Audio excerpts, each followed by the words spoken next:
నేను ఈ మధ్యలో మా ల్యాబ్లో కూర్చొని పని చేస్తుంటే మా రిసెస్ కాలం నా దగ్గరికి వచ్చినాడు. సార్ బయట 2 పిల్లలు వెయిట్ చేస్తున్నారు మీ కొరకు అన్న. ఏంటయ్యా రమ్మానంటే వాళ్ళు రావట్లేదంట. ఏంటంటే భయపడుతున్నారంట. ఏం నేను భూతమా దయమా అన్న.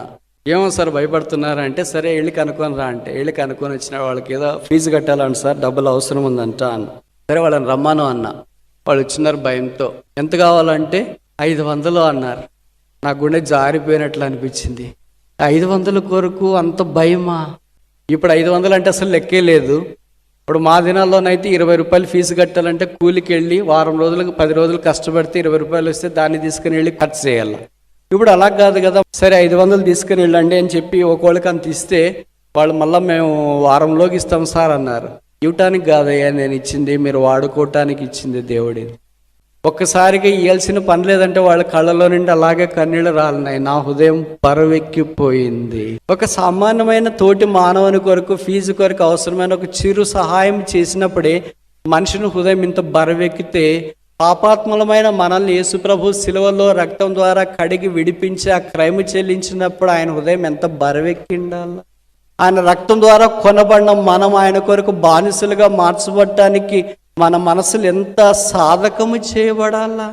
మనం తిరిగి దేవునికి ఏమి చెల్లిస్తామని ఈ పరిచయ దేవుడు అప్పగించినాడు, ఏమి చెల్లిస్తామని సంఘం ఇచ్చినాడు, ఏమి చెల్లిస్తామని క్యాష్ బుక్ ఇచ్చినాడు, ఏమి చెల్లిస్తామని చెక్ బుక్ ఇచ్చినాడు, ఏమి చెల్లిస్తామని పరిచర్య బాధ్యత అప్పగించినాడు, ఏమి చెల్లిస్తామని సండే క్లాస్ పరిచర్య, ఏమి చెల్లిస్తామని యూత్ మినిస్ట్రీ, ఏం చెల్లిస్తామని సైకిల్ మినిస్ట్రీ, ఏం చెల్లిస్తామని ఎవాంజలిస్టిక్ మినిస్ట్రీ, ఏమి చేయగలమని.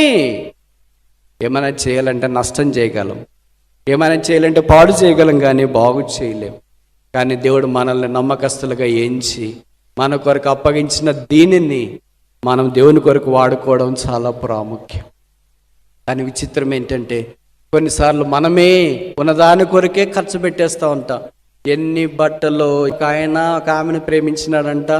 అది ఎప్పుడు 40 ఏళ్ళ ప్రాయంలో ప్రేమించి ఆయనకు ఒక వింత కోరిక పుట్టిందంట. ఆయన ప్రేమించి పెళ్లి చేసుకున్న భార్య ఏ రోజు పాత డ్రెస్ వేసుకోకూడదు, ప్రతిరోజు కొత్తది వేసుకోవాలంట. అలాంటి గౌన్లు తెచ్చితే ఇప్పటికి 55,000 గౌన్లు ఉన్నాయండి. భార్య ఏంటంటే ఇల్లు లేదు ఇంకా తీసుకురావద్దు, పెట్టుకోవటానికి బీరువాలు లేవు తీసుకురావద్దు, అయినా ఆయన తెస్తూనే ఉన్నాడంట. ఆయన ప్రేమ చూడండి. ఆమె చాలా తెలివైంది అనుకుంటా. ఇప్పుడు ఆమె ఏం చేసిందంటే 55,000 గౌన్లు తీసుకొని వచ్చి బయట షాప్ పెట్టిందంటే ఎవరైనా తీసుకుంటారా అని.